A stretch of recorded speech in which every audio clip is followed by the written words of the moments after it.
संत मत धारा आपकी सेवा में प्रस्तुत।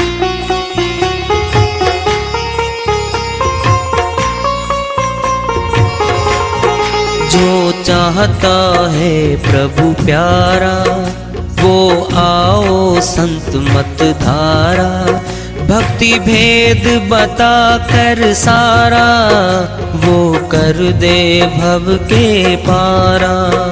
जो चाहता है प्रभु प्यारा वो आओ संत मत धारा। भक्ति भेद बता कर सारा वो कर दे भव के पारा। जो चाहता है प्रभु प्यारा।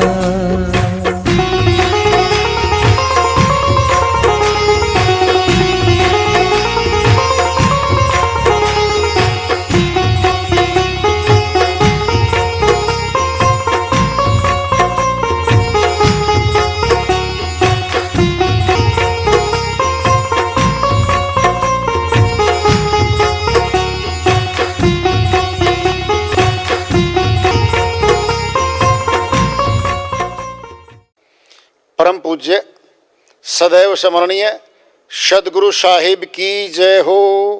सतनाम साहिब सर्व संतों की जय हो। उपस्थित आदर के योग प्रभु प्रेमी एवं जिज्ञासु आत्माओं, हम सभी पूर्ण पिता परमात्मा सभी श्रेष्ठों के रचनहार कुल मालिक हम सब के जीवन का आधार उनकी महिमा को सुनने के लिए एकत्रित हैं। मेरी सभी से अर्ज है कि मैं कोई जगत गुरु नहीं, कोई महाराज नहीं, कोई महामंडलेश्वर नहीं। मैं केवल सभी संतों की चरणों की धूल हूँ और आपका भक्ति मार्ग में सहायक हूँ।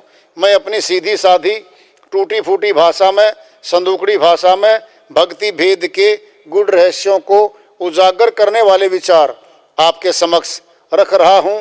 यदि अच्छे लगें अपनाएं, नहीं तो गैर जरूरी समझकर विसार दें। सहजो भज हरि नाम को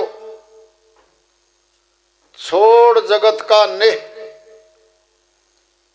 अपना तो कोई है नहीं अपनी सगी न दे। बहन सहजो बाई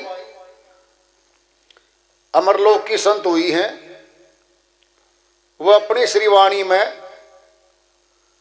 इस संसार का सार ऐसार और हमारे जीवन का सार ऐसार बता रही है। सहजो भज हरि नाम को। सहजोबाई कहती हैं कि प्रभु के भजन को प्रथम कर ले, छोड़ जगत का नेह। इस जगत के मोह को, इसकी ममता को कम करके, दूर करके प्रभु से प्रेम कर ले। अपना तो कोई है नहीं। बहन से जो बाई कहती हैं कि इस जगत में अपना कोई नहीं है। कारण क्या है? जीव आत्माएं भिन्न भिन्न तन धारण करके अलग अलग घरों में इकट्ठी होती हैं और मौत पे अलग अलग निकल के अज्ञात मार्गों से जा रही है। न परिवार वाला उस आत्मा को उसके शरीर में रहते देख पाता।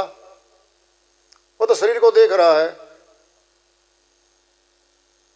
शरीर से प्यार करता है। जो आत्मा उसमें बैठी वह कितनी सुंदर है, परमात्मा का अंश है वो। न तो जिसके अंदर है वो देख पा रहा। परिवारों में साथ रहते हैं न वो देख पा रहे। अपना तो कोई है नहीं अपनी सगी ने दे। बहन से जो बाई कहती हैं अपना तो यहां कोई है ही नहीं। कहने को हमारे हैं, अपने हैं, परिवारों में आए नातेदार हैं हम। मनुष्य सामाजिक प्राणी है, समाज में आता है, रहता है, समाज के सारे सिस्टम को अपनाता है, अपना लेता है। ये अपना बना लेता है। अपनी सगी ने देह बहन से जो बाई कह रही हैं, परिवार की कहाँ कह रहा है? ये देही, ये शरीर, ये तन भी तेरा नहीं है मनुष्य, ये तेरा नहीं है। ये 5 तत्वों से बना तन है। 5 तत्वों में वापिस हो जाएगा। ये कौन है तेरा? अपना ही नहीं पाता मनुष्य को। अपना कौन होता है? जो सदा रहे, इस जीवन में भी रहे, जीवन के बाद भी रहे, जो वो अपना है। जीवन के बाद क्या है? अविनाशी आत्मा है बाहर खड़ी, जो जा रही है अपने कर्म भोग में। कर्मानुसार दंड मिलता है, फल मिलता है, इनाम भी मिलता है, लाभ मिलता है, हानि मिलती है, राजा बनता है, रंक बनता है। ये जीवात्माएं तो कपड़े बदल के आ रही है। कहते किसने देखा? एक बहुत बड़ा प्रश्न है हमारे सामने, क्या परमात्मा कोई घर है? स्थूल जगत में तो कोई किला, कोई बड़ा महल नहीं है। स्थूल में कहीं दिख जाए तो 24 घंटे भीड़ समाप्त नहीं हुआ, क्योंकि मनुष्य जब अकेला होता तो भी मांग करता मालिक से कि मुझे ये दे दो। जब कहीं परमात्मा घर मान के जा रहा है किसी के पीछे भीड़ में, तो भी मांग रहा है कि मुझे ये दुख दूर कर दो और मुझे सुख दे दो। स्थूल जगत में स्थूल का बना हुआ घर, जबकि स्थूल तो नाशवान है, मनुष्य ने बनाया है। 1,84,00,000 के जीव कोई बिल्डिंग नहीं बना सकते, कोई देव की मूर्ति नहीं बना सकते, नहीं बना सकते। फिर कौन है बनाने वाला? ये मनुष्य, इसने बना रखे सारे के सारे। इसके द्वारा बनाया गया सो कॉल्ड घर, भवन, उस पे भी लाइन नहीं टूटती। कोई विशेष अवसर होता है बनाया हुआ। किसने बनाया? मनुष्य ने। भाई सुनो मेरी बात, परमात्मा ने सब बनाया, सब बनाया, फिर अच्छा बनाया, सुंदर बनाया, जरूरी बनाया, उपयोगी बनाया, सबके लाभ का बनाया, सबके अनुकूल बना दिया। फिर परमात्मा के निर्माण में या उसकी कृति में मनुष्य दोष निकाले। बता दो किसी ने आज तक समुद्र बनाया हो? किसी ने पहाड़ खड़े किए हो मनुष्य ने आज तक? किसी ने सूर्य, चंद्रमा आदि ग्रह, नक्षत्र बनाए हो कभी आज तक? जब मनुष्य ने बनाए ही नहीं है, मनुष्य अपनी बनावट में त्रुटि निकाल सकता है। सही है, निकाले त्रुटि। खुद ने बनाई है बिल्डिंग, कोई चीज, मशीनरी, बाद में जब प्रयोग करता है ना, उसमें ये देखता कि ये गलत हो गया। खुद बनाएगा, खुद त्रुटि निकालो। त्रुटि निकालता है, दूर करता है, ये मनुष्य के स्वभाव में है। लेकिन जो चीज मनुष्य ने बनाई ही नहीं, बना सकता नहीं, जिन चीजों को ग्रह, नक्षत्र, राशि खुद बना रखी मालिक ने। फिर मनुष्य में इतनी शक्ति आ गई कि ग्रह दोष बना दे, राशियों का दोष निकाल दे, टीका टिप्पणी कर दे। सूर्य ग्रहण है, चंद्रमा ग्रहण है, ऊपर से बना रखा सिस्टम। तो आएंगे भाई समय के अनुसार। जब रात आती दिन भी आता है। जब घरों की चाल है तो चाल में चलते चलते जब सामने आमने होंगे तो वो भी घटना घटेगी। उसमें कौन सा गलत कर दिया और गलत होगा?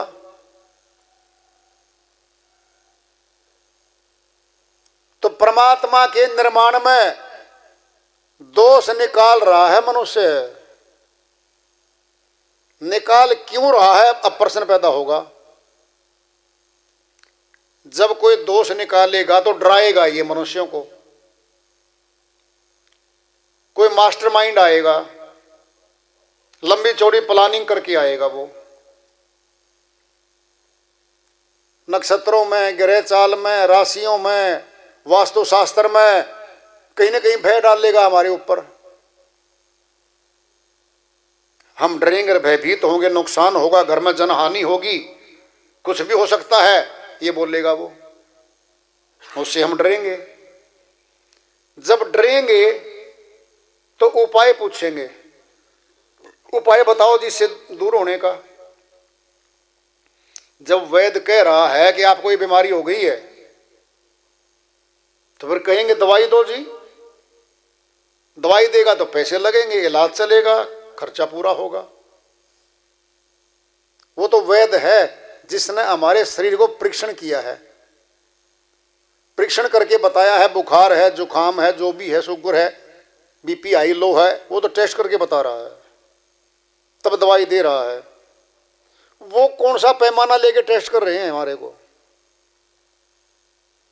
कौन सी राशि का, कौन से ग्रह का सारे दिन बनाए साथ के साथ मनुष्य ने बनाए हैं। ऊपर से कोई दिन बन के नहीं आ रखा। इतवार बना लो, सोमवार बना लो, ये इसने खुद बनाए हैं, अपने अनुकूल बनाए हैं कि छुट्टी किस दिन करेंगे, हॉलीडे कब बनाएंगे। पूरा दिन, पूरा महीना काम ही करता रहेगा तो आराम कैसे करेगा, घूमने कैसे जाएगा, पिकनिक कैसे मनाएगा। छुट्टियां, हॉलीडे इसने खुद बनाई मनुष्य ने, इसने नाम रखे, इसके नामकरण कर रखे हैं। फिर दोष निकाल रहा है ये श्रीमान जी।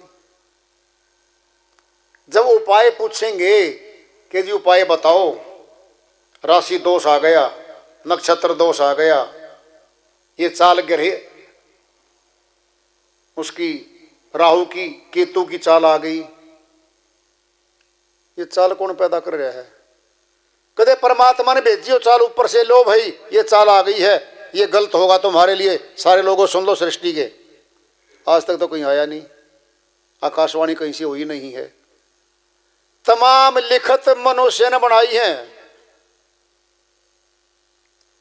तमाम ग्रंथ मनुष्य ने बनाए हैं। जब बनाए हैं फिर त्रुटिपूर्ण क्यों बनाए? बगैर त्रुटिपूर्ण बना लेता। जब त्रुटिपूर्ण बनाए हैं फिर मनुष्य है, मनुष्य तेरे में त्रुटि है, तो दोष परमात्मा में क्यों लगाता है? जब तूने बनाए त्रुटिपूर्ण है, सारी पुस्तकें, होली बुक्स, फिर उस पर क्यों दोष लगाता है भाई? प्रश्न पैदा होगा, दोष क्यों लगा रहा है? राशि दोष। उपाय पूछेगा वो जो डर गया, उपाय पूछेगा। उपाय में आएगा खर्चा, ये करवा लो और वो करवा लो, इतने जाप करवा लो, इतने भंडारा कर दो, इसके नाम का कर दो, और फिर दक्षिणा में ये दे दो। फिर ये उपाय करने के बाद फिर वो दोष कैसे दूर हो गया भाई? सोचता है कोई? अगर परमात्मा की चाल में दोष था तो मनुष्य उस दोष को दूर नहीं कर सकता। अगर परमात्मा की किसी नक्षत्र ग्रह राशि में, वास्तुशास्त्र में त्रुटि थी तो मनुष्य में तो इतनी शक्ति नहीं आ सकती कभी भी कि उसको दूर कर देगा।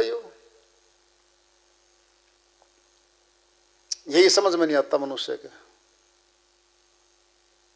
इसीलिए मास्टरमाइंड, बहुत तेज दिमाग के लोग हमेशा से इस मानवता को डरा डरा के शोषण करते चले आ रहे हैं और अपनी दुकान चला रहे हैं। वो उन्हीं के चक्कर काट काट के उम्र बीत जाती है मनुष्य की।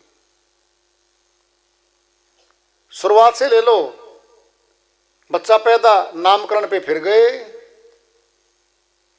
महीना सवा महीना फिर गए,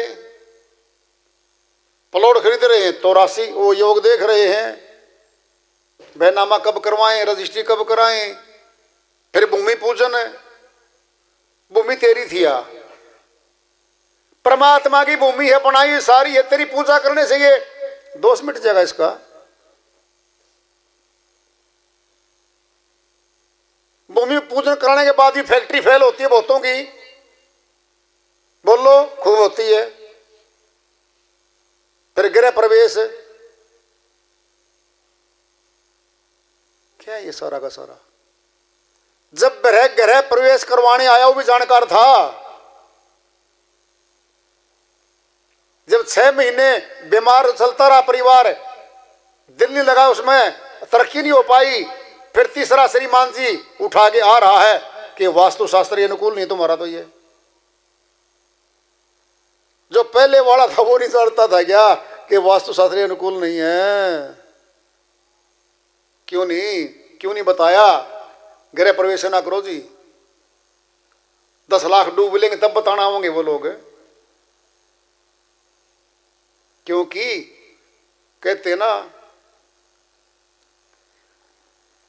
घुड़सवार जा रहा था, घुड़सवार गिर गया, एक खेल हो गया, तमाशा एक, फिर घोड़ी भी गिर गई, फिर तमाशे 2। ये है संसार। एक बार तो गृह प्रवेश का लेंगे, फिर बीमार कुन घाटे होंगे तो बुलाएंगे, फिर जाएंगे हम। नंबर बना रखा तरतीब वाइज। कैसी भी न बना है मनुष्य की। ऐसे लोगों के हाथ में मनुष्य अपना जीवन दे बैठा। जो आत्मज्ञानी नहीं, परमात्म ज्ञानी नहीं, वह अंधविश्वास करके मनुष्य पड़ा है। जहां आत्मज्ञान परमात्म ज्ञान की सीधी चर्चा है, सीधी वार्ता है, बीच में कुछ नहीं है। आत्मा आपके अंदर, परमात्मा आपके अंदर, परमात्मा आपके अंदर, बाहर भी है, सर्वव्यापक भी है, फिर घट में भी है। जो उसको जनाने की बात करता है कि भाई आत्मा के दर्शन कर लो, परमात्मा के दर्शन कर लो, वो गैर जरूरी है, समझ से बाहर है। सीधी संदूकड़ी भाषा में बताया जाता है। हमारी लोकल भाषा है जहां प्रवचन होता है, हिंदी है। 80% भारतवर्ष में सारे हिंदी समझते हैं, बोलते हैं। 20% में वो हैं जो हिंदी समझते तो हैं थोड़ी थोड़ी, लेकिन बोल नहीं पाते।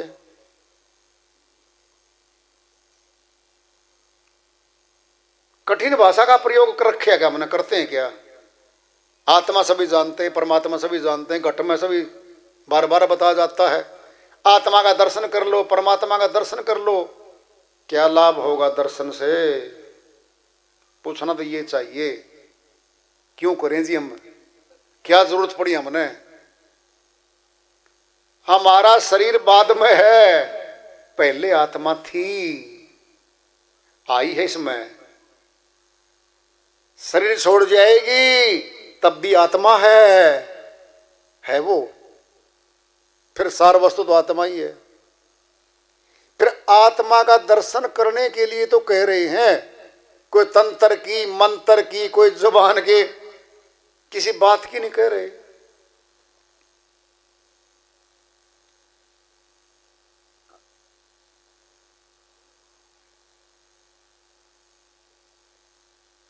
तो मनुष्य जो है अपनी खुद की लाभ की बात नहीं सुनना चाहता। जिसने परमात्मा की भक्ति शुरू कर दी सबसे बड़ा है, फिर उसके आगे सारे देव छोटे हैं, सारे अवतार छोटे हैं, सारे ज्ञान छोटे हैं, सारे ध्यान छोटे हैं, सब छोटा है। जब बड़े से मिल लो सब मिलेगा, ये करेगा केवल मालिक की भक्ति। लोक लाहूं पर लोक निभाहूं, इस लोक के भी काम करेगा, अगले लोक में, अमर लोक में, मुक्ति धाम में भी लेके जाएगा। ये दोनों काम तो करेगा परमात्मा। इसको छोड़ के जो भी देव हैं, जो अवतार हैं, वो सीमा में बंधे हुए हैं, वह उस सत्ता के अधीन हैं, वह कर्म के भोग में हैं, कर्म के अधीन हैं वो, फिर उनकी करने से क्या लाभ है। अगर कोई चॉइस कर दे, हीरा रखा है, सोना रखा है, चांदी रखी है, छूट दे दे, लिख रखा है, कोई फीस नहीं, कोई पैसा नहीं, जो चाहे उठा लो, तो मनुष्य क्या उठाएगा? चांदी उठाएगा, सोना उठाएगा, हीरा, हीरा उठाएगा। हीरा पता उसने सुंदर रखा है, बहुत महंगा पदार्थ हीरा। तो जगत में तो सयाना है, हीरा उठा लेगा। जगत में तो सयाना हीरा उठा लेगा, अगत में सयाना क्यों नहीं है? भक्ति तो परमात्मा की भी है, भक्ति अवतारों की भी है, भक्ति देवों की भी है। क्या है देव? चांदी। अवतार पुरुष क्या रहे हैं? सोना। परमात्मा क्या है? हीरा। वहां क्यों नहीं सोचता? व्यक्ति को बहकाने वाले ज्यादा आते हैं, सुलझाने वाला एक आध आता है, महीने 2 महीने 6 महीने में कोई मिलता है मुश्किल से। तो बहकाने वालों का, अज्ञानियों का बोलबाला है, यहां पर मेजोरिटी है। जब उनकी बहुतायत है, उनकी मेजोरिटी है, तो फिर वही मिलेंगे।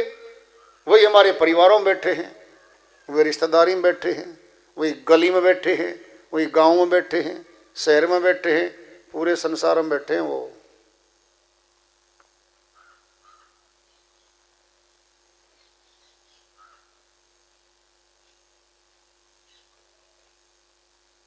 मैं रोऊं याजक को, मोको रोए न कोई, मोको रोए सो जना जो शब्द विवेकी होए। कबीर साहिब कहते हैं, भाई मैं इस जगत को रो रहा हूं देख देख के, काल के गाल में जा रहे हैं, काल खाने जा रहा इनको। मनुष्य तन मिला था, केवल भक्ति करने को लिए मिला था। ये नहीं करता भक्ति, सो रहा है, अज्ञान निद्रा में पड़ा है। मैं रोऊं याजक को, मोको रोए न कोई, मेरे लिए तो कोई नहीं रो रहा। मोको रोए सो जना जो शब्द विवेकी होए। साहिब कहते मेरे लिए रोएगा कौन? जो शब्द भेद जानता है, परमात्मा की भक्ति को जानता है, केवल वो रोएगा, अन्य न रोएगा कोई भी। फिर बहुत कम लोग ऐसे, तो फिर बहुत कम ही मिलेंगे, सीधी सी बात है। हीरा, जड़ित, हार सभी माता बहनों के गले में नहीं होता। चांदी का जेवर, सोने का जेवर गलों में पड़ा है। हीरा जड़ित हार, नेकलेस बहुत ऊंचे सेठों के घरों में मिलता है, बहुत थोड़े हैं वो। पूरे शहर में 100 से ज्यादा नहीं होते। 10 लाख की आबादी वाला शहर है, 100 नहीं मिलते हीरे के नेकलेस डालने वाले। 10-20 लाख से तो शुरुआत है उसकी, इससे कम तो आता भी नहीं। प्रभु भक्ति करने वाले थोड़े मिलेंगे आपको, सच्ची में सिद्धि परमात्मा में भक्ति करने वाले बहुत कम मिलेंगे। ये नीचे वाले मिलेंगे, चांदी सोना वाले मिलेंगे। परमात्मा ने ऊंचा तन दे दिया मनुष्य का, फिर ऊंचा कर्म तो भक्ति कर्म है। भक्ति कर्म करने को तन मिला था। और बहन सहजो भाई ने कितनी बड़ी बात कह दी 2 लाइन में। सहजो भज हरि नाम को, छोड़ जगत का नेह। जगत के मोह ममता को, यहाँ की मान बढ़ाइयों को त्याग दे, आसक्तियों को छोड़ दे।